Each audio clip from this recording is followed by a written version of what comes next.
So let me introduce our four deans. Welcome. Hi. Anjani, Ron, James, thank you very much. All right, this is fine. I don't Okay. particular place. I don't. All right, we'll have a seat. So all the way to the left is someone I've known for many, many years. He used to run the MBA program at Wharton and then the executive MBA program. And for the last few years, he's been at the Yale School of Management. He's the acting dean. Anjani Jain, welcome. Thank you. It's great to have you here. He just flew in from India. So maybe you've come the longest distance, actually, and you deserve the cannoli. Yeah. We have next to Anjani, Barbara Bickert, who's Senior Associate Dean of Boston University's Questrom School of Management. I've known the dean there for quite some time, and he's now moving on. Yes. Great school, and really looking forward to what you have to say. And next to Barbara, we have Ron Wilcox, who's from UVA's Darden School of Business. Yes, please. In Charlottesville, Virginia. Terrific case study school, really good, intimate environment for students. Oh, thank you. And if you don't know, we have said publicly we think the best teaching faculty in the world is at Darden. There you go. And then next to me, we have James Stevens, who's a Senior Associate Dean of UC Davis's Graduate School of Management in the very hot Bay Area. Absolutely. Welcome, everybody. Thank you. Thanks, So, I think one of the biggest questions that people have who are thinking about an MBA is it worth it? The degree costs a lot of money. You add in the opportunity cost of leaving your job for up to 2 years, and that adds to the total cost of the degree. Make the case for the MBA. Anjani? Well, you're not going to get an unbiased answer from us. But perhaps I'll just say, by way of a quick preface, that the MBA is one of the most successful innovations in American higher education, and certainly the most successful export. So it's over 100 years old, and I think it remains remarkably resilient because, and it was quite consequential that American business education from its very inception got housed within great universities. You can't think of a single great MBA program in the US that's not at a great university. And so that deep embedding in the university's intellectual milieu, I think, continues to enliven it. I think the numbers speak for themselves. The return on investment, no matter how you measure it, I think remains quite attractive. It's not to suggest that it's a guarantee for success. Of course, a lot depends on what individual applicants and students do. But to me, this remains a model that continues to inspire institutions around the world to replicate. And so I remain extremely excited about the prospects for business education in the US. I could go on, but I would rather listen to my colleagues here. Barbara, would you recommend that one of your children go and get an MBA? Good question. I would, and I think that one of the reasons we could think about MBA education as being even more important now than it maybe was 20 years ago is that the way that we see change being implemented is through organizations. So having people who can lead organizations with integrity and thinking about society as a whole is really, really important. And where we train people to do that is in management education programs. So I really feel like there may be different ways that people go about getting their MBA degree, maybe not a full-time program, maybe a part-time program might work for people, but getting that kind of training to lead organizations to implement change is going to be super important going forward. Now, Ron, Mark Zuckerberg didn't need an MBA to create Facebook. Elon Musk didn't need an MBA to create Tesla. Steve Jobs certainly didn't need an MBA to create Apple. Why should any of these young folks get an MBA? I think those people do exist. I think those people do exist. And if you got a great idea like that and you want to run out and do it, have at it. Go for it. You're not going to get me to talk you out of doing something like that. But the value is still very high. I mean, I've been It's in the low 20s now, the number of years I've been in an MBA faculty position, an administrative position. And I think every year I've heard, well, is the MBA going away? Right. Every year, right? Since it's I see no evidence in the data. The job market numbers for MBA students coming out of the good schools are extremely strong. We'll set another record this year. Is it worth it? Our own internal ROI calculations say it's massively worth it. It does vary.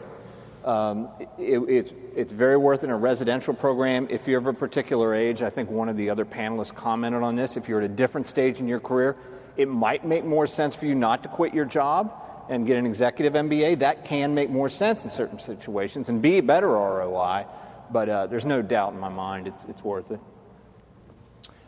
James, you're in the hot Bay Area. Yes. A lot of young people have jobs in tech companies. Some of them may already even have stock options. Yes. And yet you have students? We have students. Plenty of students who are pursuing their MBA. Absolutely. And you were mentioning Mark Zuckerberg and Steve Jobs and others. They all have MBAs that are part of their teams. So the skills and expertise, leadership management skills that they bring, those are still critically important. And so as you look for what you're looking to do next, those technical skills are great. But one of the amazing things about the MBA, when you talk about the impending demise, the MBA reinvents itself. So 15, 20 years ago, the MBA was about getting technical skills, accounting, marketing, finance. It's much more about leadership management. How do you deal with an organization? How do you actually make change happen? So I think because of those aspects of it, because of the way the MBA itself has changed, it's evolved with the market. Our students are still very interested in that. And when they go back to their companies afterwards, those are the people that move into the leadership positions. Those are the people that ultimately end up running the companies. And James, you're right. I mean, the CEO of Apple happens to be Tim Cook, who has an MBA from Duke. The CEO of Microsoft is also an MBA, and on and on and on. So yes, there are exceptional people who have incredible ideas, who can create companies. Those are rare people indeed. A lot of people look at MBA programs, they look at the sticker price, and they get shocked. Talk a little bit about the price of an MBA and put it into some perspective, because a lot of people here may not know that there really is a lot of scholarship money out there, number one. Number two, it's not a simple equation of losing your total income, because you'll have a summer internship that's quite a good pay for that. It's not a full 2 years, incidentally, even though we think of most of the full-time 2-year programs as 2 years, but in fact they're less than that. And talk about the value. I think this is interesting, because I know a few months ago, Anjani and I had an interesting conversation about the fact that Yale actually subsidizes its MBA. I think that's true for most institutions. I happen to be privileged to be at an institution that's especially well endowed. This surprises even our own students and alumni. If I ask them, what fraction of the roughly $4 billion annual budget for the university is financed through all of the expensive tuition that students pay, that fraction is less than 10% at the university as a whole. Now, at the School of Management, it's a little higher, but it's still only about a third. So you could say that 2/3 of the cost of running the School of Management comes from, largely speaking, the generosity of those who've come before us. The endowment has been built up over the years. So it's a very unique model. It doesn't exist anywhere else in the world, where philanthropy and the fruits of philanthropy through endowment constitute such a large measure of the cost of educating students. It's an expensive model to have a student-faculty ratio of 8-to-1, which is what the School of Management has. It's not inexpensive. So it is an expensive model proposition, and I think that we can't be cavalier about the above-inflation growth in tuition that has been extant for at least the last 3 or 4 decades. I think we have to be cognizant of that and cautious about that. But ultimately, it does come back to what all of my colleagues have said, that the value of this education, which is for most of our students the last formal degree program they'll go through, this will serve as the foundation upon which they will continue to learn, because the here and now context of management challenges will continue to change and evolve. And I think what this educational innovation in America has proven is that this is an academic preparation like no other. Yes, there are very successful people who don't go through this, but by and large, this has been enormously consequential. So I think the value, if you think of it in terms of the return on investment, remains still very, very positive. And in fact, perhaps is more positive now than it was even in the 70s. And I know at your school and at UVA, your deans have made a major effort to raise funds for significantly more scholarships. Yes. What percentage of your students are currently on scholarship now? I think about half the students get at least some scholarship. By the way, we are not the most generous we would like to be, but there are other institutions that have a bigger scholarship budget. This is something that we are working very hard to correct. And Ron, what percentage of your students get scholarships? About 40%. About 40%. 40%. But when you apply, you should ask about these things. Often it's the same application for the scholarship dollars. It's not a separate application, but you should not be shy in asking the admissions people about the possibility of scholarships in particular areas. Just do it. I mean, it's in your best interest to look at that. Now, James, you referred to this earlier, but I want to get back to it, which is this. When people think about business education, they often think about basics like accounting, statistics, marketing, strategy, finance. But in truth, those are table stakes today. Increasingly, we talk about leadership development and personal transformation. Increasingly, we talk about experiential learning and practicing what it's like to work in a team and become an effective leader. And increasingly, we talk about the integrated nature of these disciplines and bringing them together to have a general management focus. James, tell me a little bit about what you're doing at UC Davis to make that happen. So there, about, 10, 15 years ago, shortly after I got to Davis, we did what we called a leadership audit because we knew this was an important trend in business education. We knew our students needed it. And so over the last 10 years, we have adopted a model where we make sure our students have a 360 evaluation. So when they're coming into the program, they're reaching out to the people that they've worked with before. They get a 360, so that means your boss, your peers, and your subordinates evaluate you. They get individualized reports. They meet with a counselor who actually helps them put together a leadership development plan. It's part of their first-year core organizational behavior class. And as part of that, they then go out and do things. We believe leadership is something you get good at by doing it, not by reading a book or hearing someone talk to you about it. So we have experiential options. So we have an integrated management project that is the capstone. Students go off and work for 10 weeks with a company on a real problem. Pleased to say that the adoption rate is about 60-70% of the recommendations that our students make actually get implemented. Beyond that, the students actually take on mentoring roles. They teach undergraduate classes. They have mentors assigned from the alumni and our business partners. So it's an opportunity for them to really try things out in a way that they might not otherwise do. And it's modeled after what Fortune 500 companies are doing, which is what are you actually doing in your leadership development? And then at the end of the program, we go back and they do a new assessment and see where they've grown and where they still want to focus afterwards. Right. Barbara, what do you do at BU? So at BU, we actually have 3 mods of our required core. And in each of those, we start kind of by looking at the organization as a whole and the role of the organization in the marketplace. And in each of these mods, we have an applied experiential experience that starts kind of at a very basic level and kind of escalates until you get to the 3rd mod, where we have actually a real-world client experience that students have, where they work with a client. We have these sectors that we work with. We work in health and life sciences. We work in social impact, and we work in digital technology. And student teams are assigned to work with companies in one of those 3 sectors, for example, Fidelity or IBM in digital technology, the City of Boston for social impact, and they're assigned a real big project that's kind of an innovation-based project. So I think one of the things that we're trying to do is build innovation and innovative thinking into everything that our students do, and to see not just the disciplinary basis, but kind of across the disciplines and how to look beyond just an individual discipline functional knowledge area and understand at a higher level how to innovate within and have that experience with a real world client where they're actually going to be able to go and present to the client. And Ron, UVA recently added actually mandatory experiential learning. Right. Based on a concept called design thinking, which is a concept from architecture, which is used by a lot of strategy and management consultants to really rethink an organization. Yes, so we're clearly headed in that direction. It might not surprise you, too, given who our dean is, that we've pushed a lot more on global consulting projects where a company from outside of the United States would fund a consulting project. And sometimes that involves the student teams having to go out on site maybe a couple of times to do that. That's great.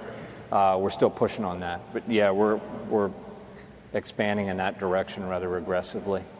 I should point out here that the Darden dean was a senior partner at McKinsey and Company for many, many years, and decided he wanted to go into academia. He did. So now he has it. Anjani, a lot of people get an MBA to do a switch. Some people do a simple switch. They might go from one discipline to another. Others might go from one industry to another. Some people even make the so-called triple jump, where they change disciplines, industry, and location. Why is the MBA such an effective tool to make a transition in one's career? And that's a good question, John, because if you boil it down to its essence, what I think an MBA has always sought to give students is a deep understanding of some very fundamental aspects of managing organizations in a business. So you have to understand both competition and cooperation. You have to understand how to manage people and operating processes. You have to understand your customers' needs. You have to understand all of the perspectives of the stakeholders. You have to understand how to raise capital, how to manage the company's resources, the firm's resources. Those are invariant things that have always been the focus of an MBA curriculum. The particular context in which these ideas get taught, of course, evolves over time. But I remain perhaps a bit conventional in my thinking that one ought not to depart too far from those fundamentals and create entire degree programs focused on either an industry segment or a functional segment. To get back to your question, I think that's what is valuable that's what enables MBA graduates to make those transitions, whether it's a single step or a double or a triple step, because they acquire a perspective about organizations, about leading and managing, that comes as a result of that very broad lens. In some ways, I'm a fan of the American liberal arts tradition for undergraduate education, the privilege I did not have to go through.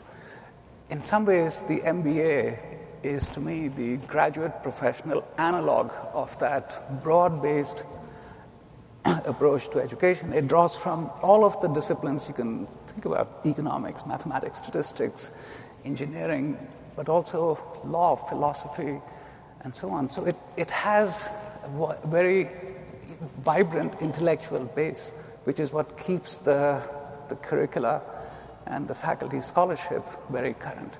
And ultimately, I think it does translate into useful skills for graduates. Right.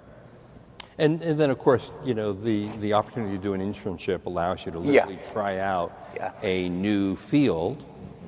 It's the same reason I'm not a fan of one-year MBA programs. Yeah. And then you have a whole host of co-curricular activities. So let's say you're from finance and marketing and you want to become a consultant. Well, almost every good business school has a consulting club. And your colleagues who have had experience in consulting or who already had an internship in consulting in their second-year MBAs will help you through the difficult case study. Interviews will give you a better idea of what that industry is like. And increasingly what's happening in MBA programs is the core has been squished down. And so many students in their second semester, if it's a semester basis, have the opportunity to take electives that give you a certain amount of knowledge that sets you up to impress an employer during an internship. Of course, also helpful for people who want to make a transition to consulting is the sort of case study, which at some schools is a dominant approach to teaching, but in many schools, obviously, is a very important part of teaching MBAs. Ron, why don't you talk about the case study and what does it involve, and how has it endured the test of time? Well, that's a big question. Yes, we love big questions. It's a good one. I think it's endured the test of time because it's a way that adults learn very well. Adults learn differently than third graders learn. We talked about experiential learning. In a Darden classroom, a case study is a real business situation, often written with a business by a faculty member, right, and it's presenting a real situation. I'm not going to call that exactly experiential in the same way that you were asking me the question before, because it's not quite, but there's an element of that in every single class. The class begins with, what would you do? Often that is the opening question. And then you have to you may have to back through a bunch of analysis to figure out what you're going to do. But it is in essence an experience. And a faculty member is more of a conductor than they are a lecturer. What you said, trying to get people different ideas out onto the table. Because you're sitting in a room with 60 really smart people that came from a bunch of different industries. Do you think that maybe collectively they might know a thing or two better than the faculty member about a particular? Yes, it happens. It really does. And it's our job to sort of get that out into the room and into the open air. So I think that's why it endures, and I think it also endures because at high levels of like consulting firms and banks, frankly, I could tell you a story, but it's going to take too long. But I was sitting at a bank a month ago. What do they want? They want people who are very good in conversation, have high-level strategy skills, and they used actually the word literate. They want a partner at I'm not going to name the bank, a big one. They want somebody who's literate. Why? Because they're dealing with senior managers who are intellectually interested people, generally, and They want it. So that's why I think it's endured. Right. Now, there are certain themes in MBA education that have become fairly predominant. I want to explore those a little bit. Number one would be global, right? There are a lot of schools that have a very high percentage of international students in them. The U.S. schools tend to have fewer. How do you approach international business, and how crucial is it a part of your MBA experience? So we'll go right down the line on this. Okay. Perhaps some of you know that when Ted Snyder came as dean at Yale School of Management about 7 years ago, the global aspirations of the school became front and center, and by almost any metric you can conceive, the school has made enormous progress with respect to that global strategy. It remains forefront for us, but it might be worthwhile pausing a bit to ask, why is this so crucial? And a facet of the answer that perhaps is not self-evident is that our ability as US-based institutions to attract the brightest talent from around the world, which has been the case for at least the last 5 decades, depends critically on 2 things. The one, we just within these institutions can't do much about. The second, we can. The first obvious part is, my generation, folks before me, were attracted to institutions in the US because certainly the educational caliber of these institutions is unrivaled. But also because coming to US institutions paved a path to the locus of economic opportunity in the US, in the developed West, that people of my generation in places like India wouldn't have had. Now, and the second aspect, which I think is very much within our control, is that this educational trajectory prepares the graduates to take on management challenges across the world. And that, I think, is the logic for why it is important, because as the first part of this draw inevitably becomes weaker, because these kids growing up in Seoul and Shanghai and Bangalore are not always thinking about emigrating here, because quite often their best economic opportunities right in their regions. For U.S. institutions to remain pivotal to the sort of professional success that they aspire to, the content of their educational experience has to connect them meaningfully to the management challenges extant all over the world. And I think that's what drives all of us. It would surprise me if you would hear something that different from any of my colleagues. So I'm sorry to take that much time, but it's vital to all of us. No, that's exactly right. So I would echo everything Anjani has said. I mean, we're a school that has a high percentage of international students at BU. I think it's about 42% in the full-time MBA program. And we also work to infuse global thinking throughout the curriculum, because it's a reality of the world today. I mean, you're not going to work in isolation in one culture. And the other thing I would say about that is we also work to give our U.S. students opportunities to see the world. We have, as I'm sure all of these schools do, we have global immersion courses that students can take where they can go to Paris and learn about luxury brands, or go to South Africa and do social impact projects. And we have a consulting project in China. So I think all of those are ways that students that come to BU become exposed to the world around us and a global context. Yeah. I just associate myself with both those sets of comments, because I think it's all true. We're at about, I think the last class was at 36% international. My guess is we'll be down a little bit this year. I think that'll probably be true. Our quality will be great. We'll be down a little bit on international. There's some headwinds in the U.S. market that are hard to buck.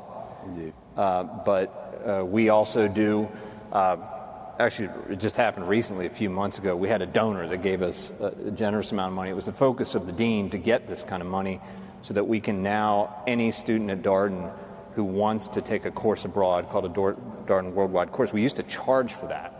Yeah. And now the program fees are all waived because we've got enough endowments sitting for this very generous donor to cover that for any student who wants to do it. And most students will do it.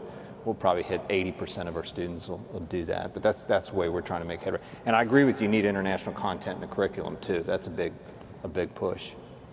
So if I go to Darden, I can get a free trip to Vietnam or to Cambodia or to Paris or London or what? It varies from year to year. We do notice that in certain situations, the warmer climates are more, it varies from year to year where we go, but we go a lot of different places now. We usually have a faculty member run the trips, but yes, there's a little bit of cost to students on the but the program fee itself is all waived, which is a big deal. It makes it a lot cheaper for a student to do it now. It was just a priority for us. I don't think Vietnam. Where do you want to go? I have to remember. Vietnam. We've been to Vietnam. We go to Vietnam. You go to Vietnam? Yes, we go. Went to Vietnam this year. There you go. Yeah. Yeah, one was oversubscribed the most. We had Japan was oversubscribed. Uh-huh.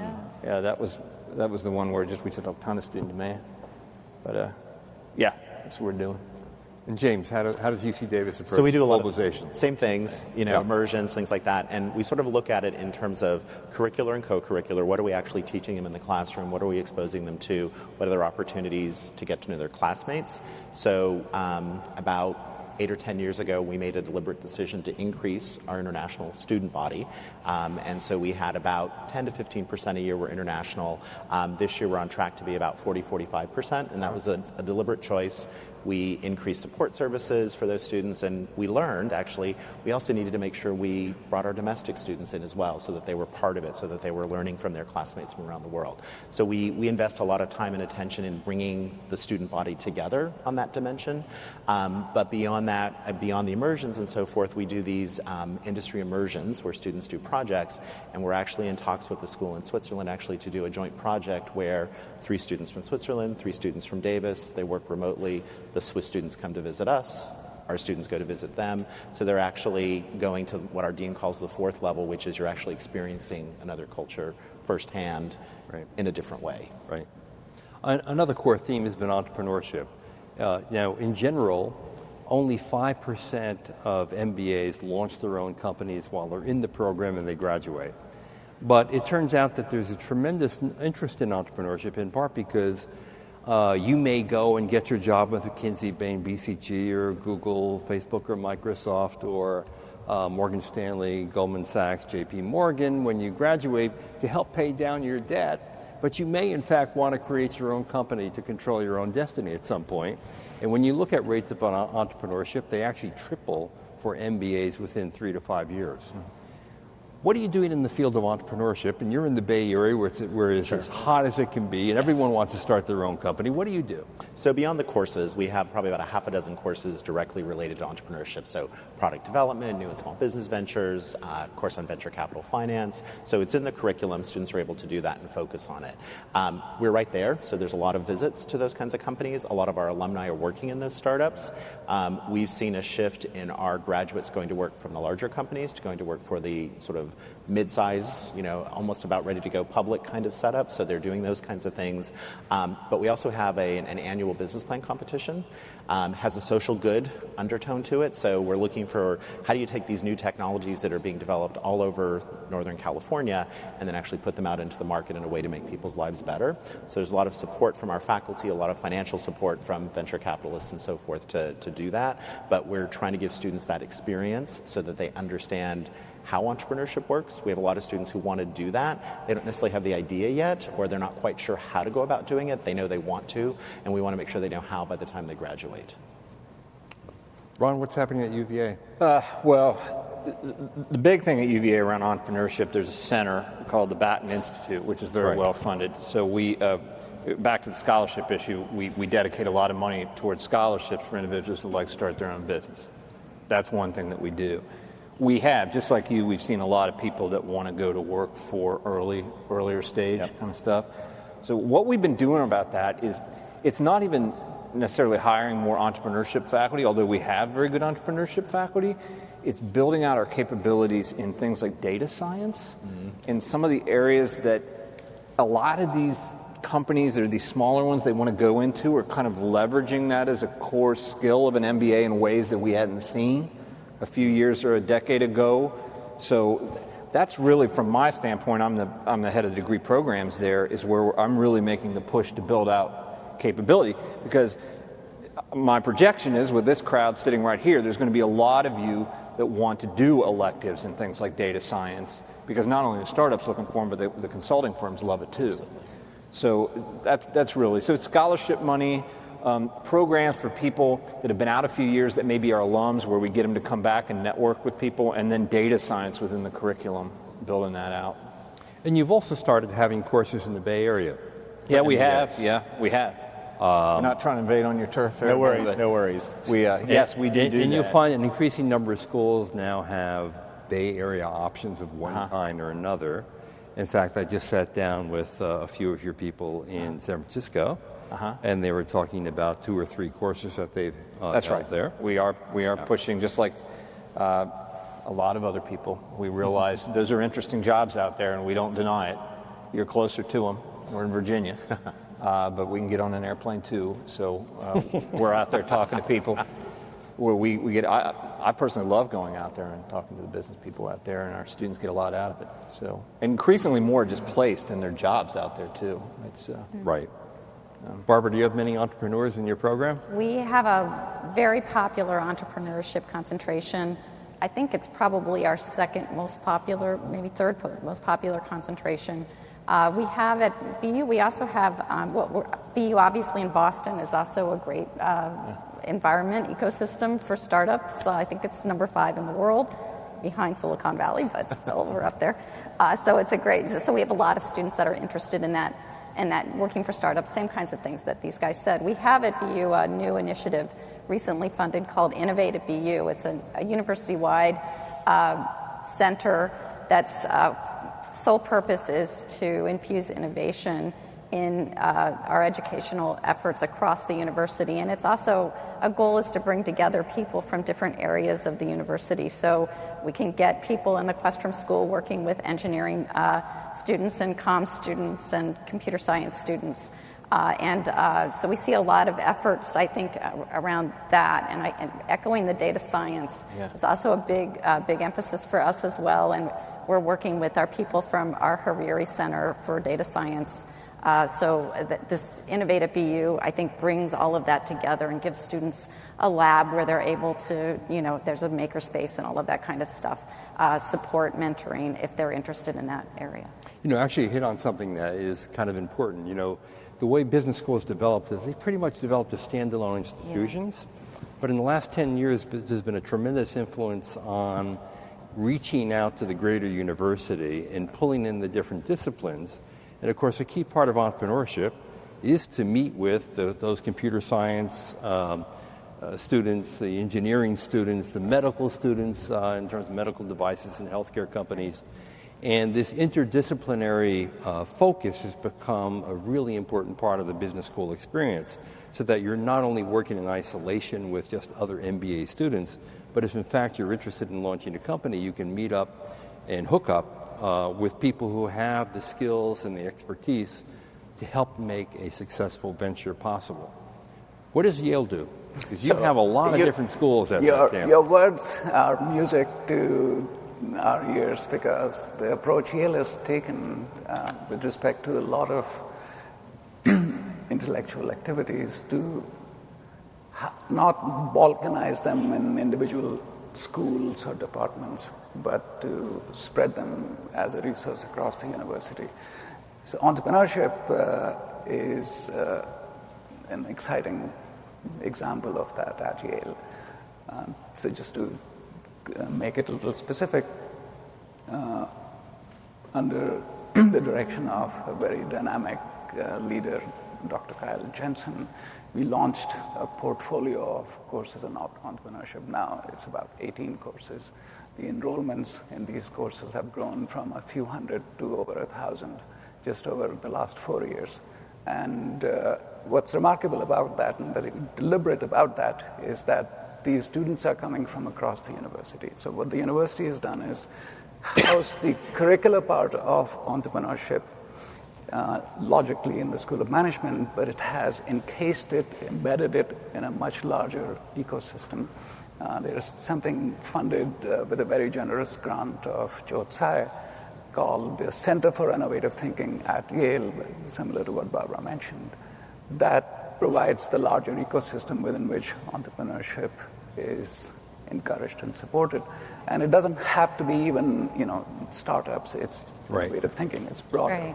Right. And I think the premise that you articulated, John, is very much, I think, the guiding model. In fact, Kyle Jensen would say that a startup with just 4 or 5 MBA students is not likely to succeed as well as you need domain expertise. So the other thing that Yale does is it imposes no limits on how many courses a Yale MBA student can take outside the School of Management.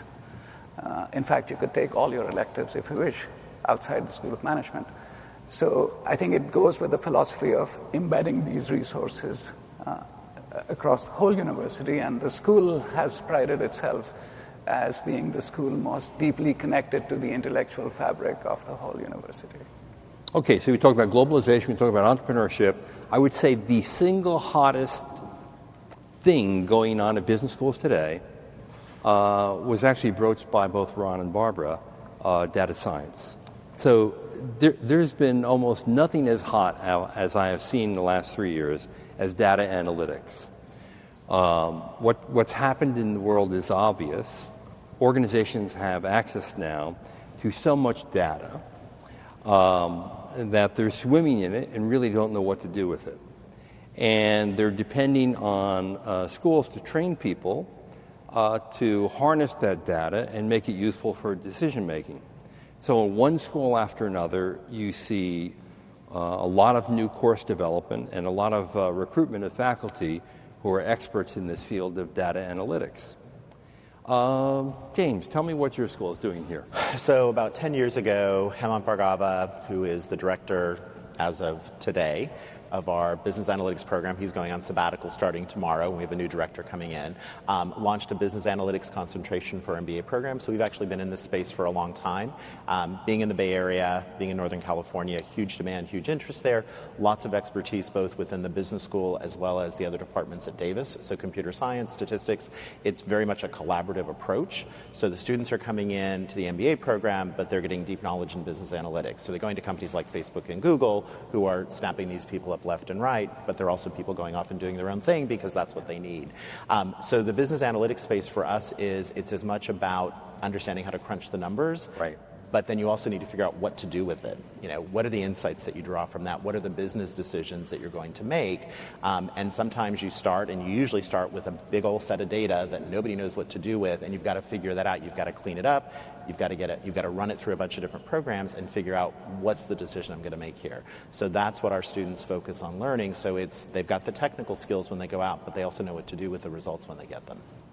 Ron, when I think of data analytics, I don't naturally think of the case study approach to get at data analytics. Yeah. It feels very quanty to me, and as a poet, almost scary. What do you do at Darden to teach data analytics? It's going to be scary.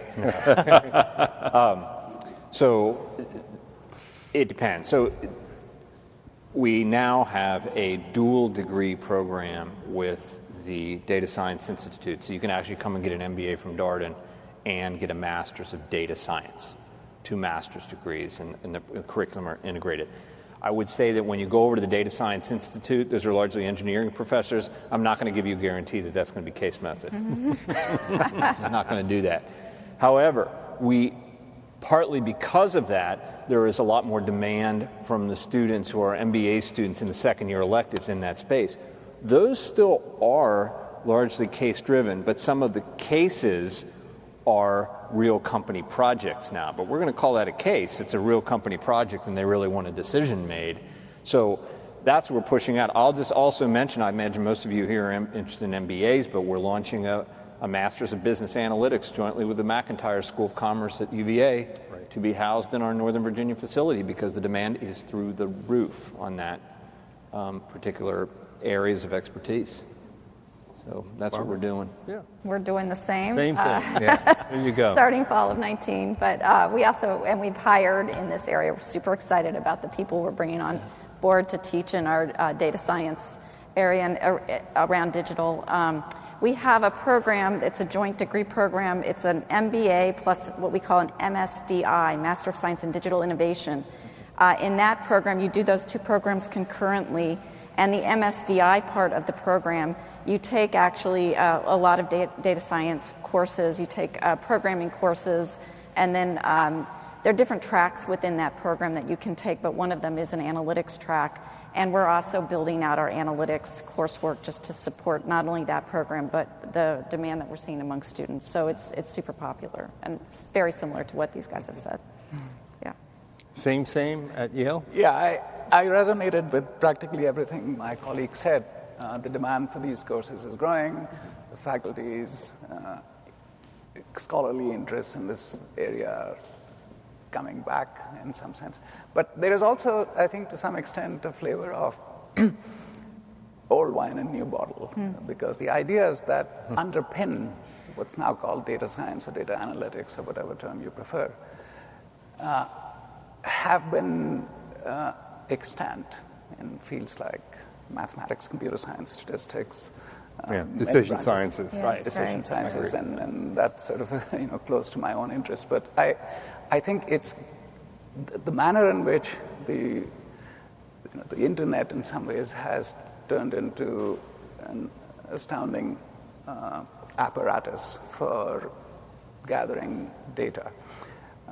Virtually every interaction a customer has with a firm is captured. There are, of course, sort of dark aspects of that as well. But the fact that organizations have access to this data makes this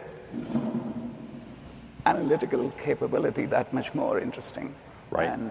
And I think that this is where the research-driven development of curricula matters greatly. I think ideas matter. If 20, 30 years from now, we will have made a substantial progress with respect to our ability to infer patterns from data. This will come from scholarly work that faculty do behind the scenes, perhaps in a way that MBA students don't really see. But that part of the enterprise matters greatly, and this is where I think the great American universities have excelled. So we ought not to detract from that focus as well. I think it's good to create new programs and sort of meet customers' needs, but we can't ignore the knowledge creation part of this whole enterprise. Indeed. Let's talk a little bit about culture. Because, it's often interesting when I talk to young people about business school, and some people think business school is populated by people whose singular passion is greed. and that people who go to business schools have sharp elbows, and really they're only interested in making money, and that business schools are often dominated by men and are less welcoming environments for women. And increasingly, given all the anti-immigration rhetoric in this country and the difficulty getting a visa, there are many international students now who think that business school in the United States in particular isn't all that welcoming to them. Ron, talk about that. Give me the tough ones.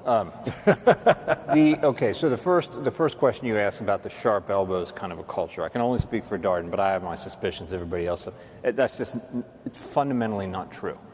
The cross section of students that we get are impressive in the diversity of their interests. And just to give you an example, when companies come on ground now, this is just one. It's a narrow example, but companies come on ground.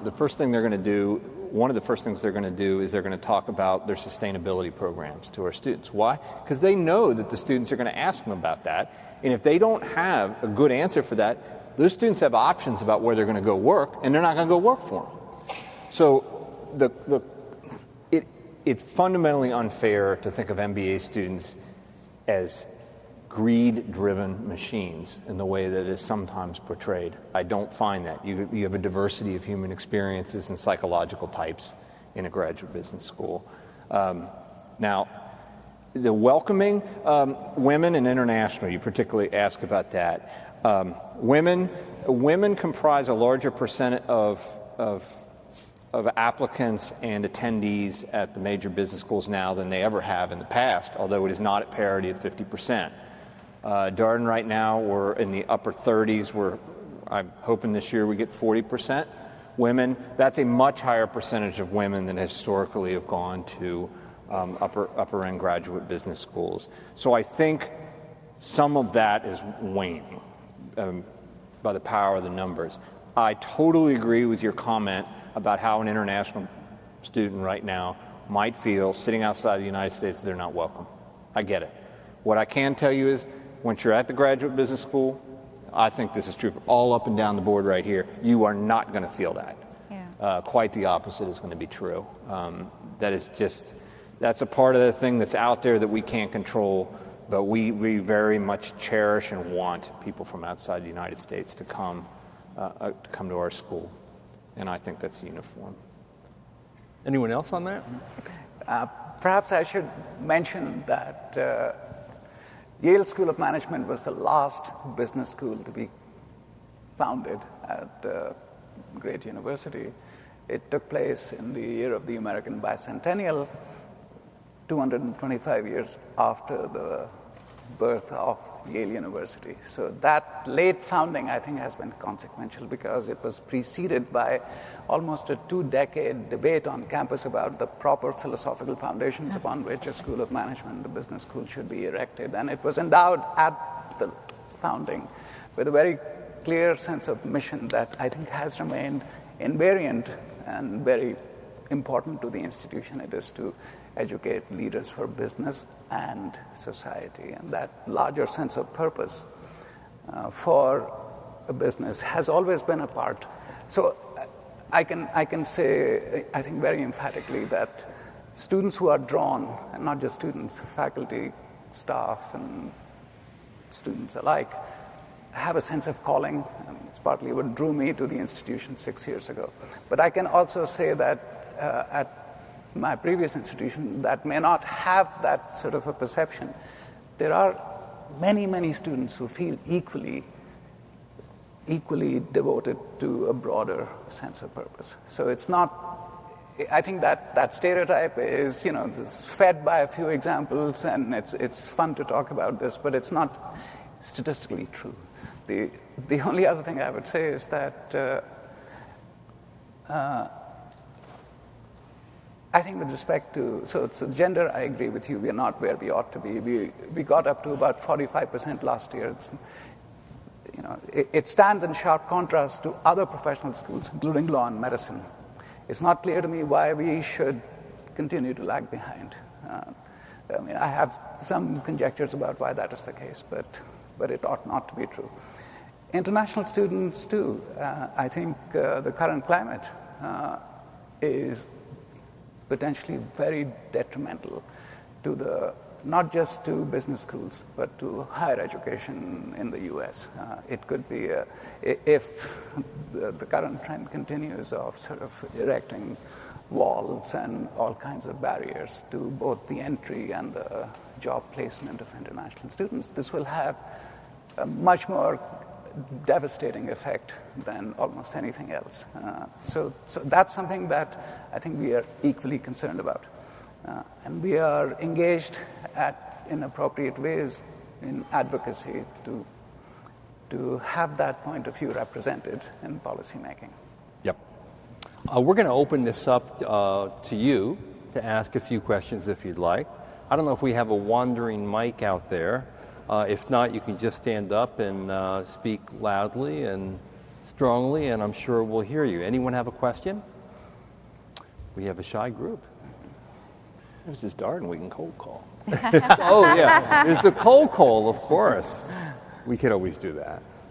But there's a question. There we go. But before, I just want to say a little something here myself. I have a lot of gray hair, and I've been at this for a long time. I created the first MBA ranking back in 1988 for Business Week magazine.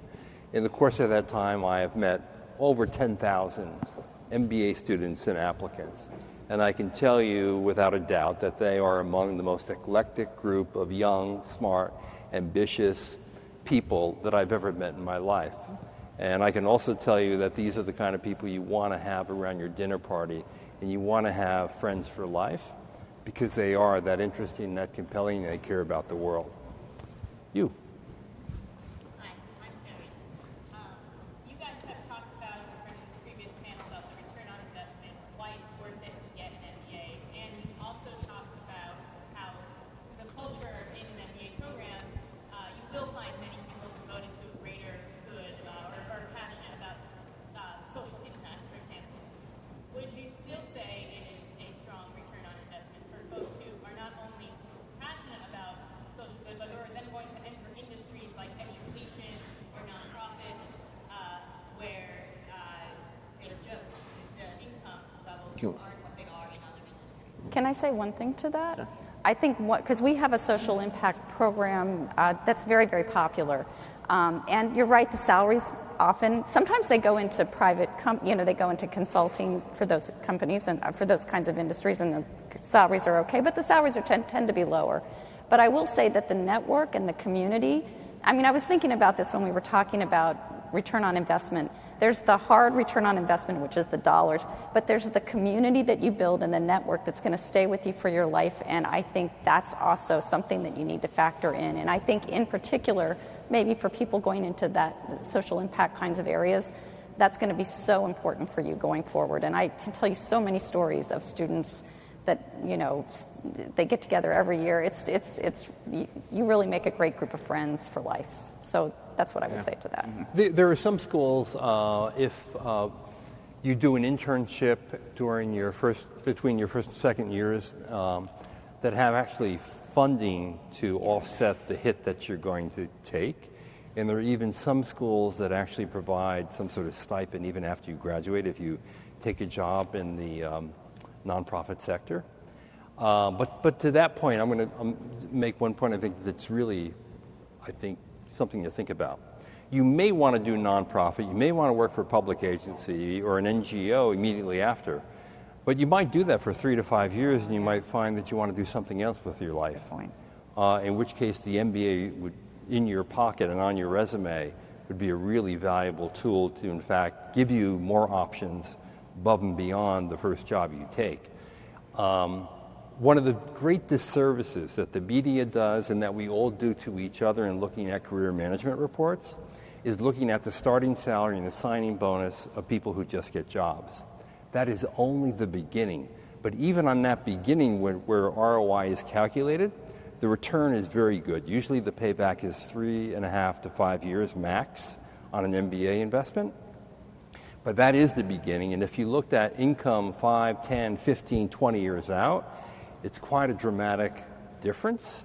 And you'll see escalating compensation that makes pretty much everyone who gets a good MBA never had a regret about it. Anyone else in the... John, may I Actually, can I add a footnote? Yeah, please. Only because I think this may be missed, and it's something that I think all major schools now have. But given its mission, Yale was the first to commit in a very substantial way to a loan forgiveness program for graduates who go into the nonprofit sector, right. Government and nonprofit sector. We spend a third of what we spend on scholarships on loan forgiveness, back-end loan forgiveness, and it's by far the most generous such program. So there are institutional commitments that support career choices beyond the for-profit sector. But I also want to quickly endorse what Barbara said. Think of your investment not just in monetary terms. This is a lifetime opportunity of intellectual growth, professional development. That's wonderful. And actually, I'd like to. Yeah. So I was in your shoes, so I'm an MBA. I've worked in the educational field ever since then, and I will admit business schools tend to pay better than other places, but still working in education.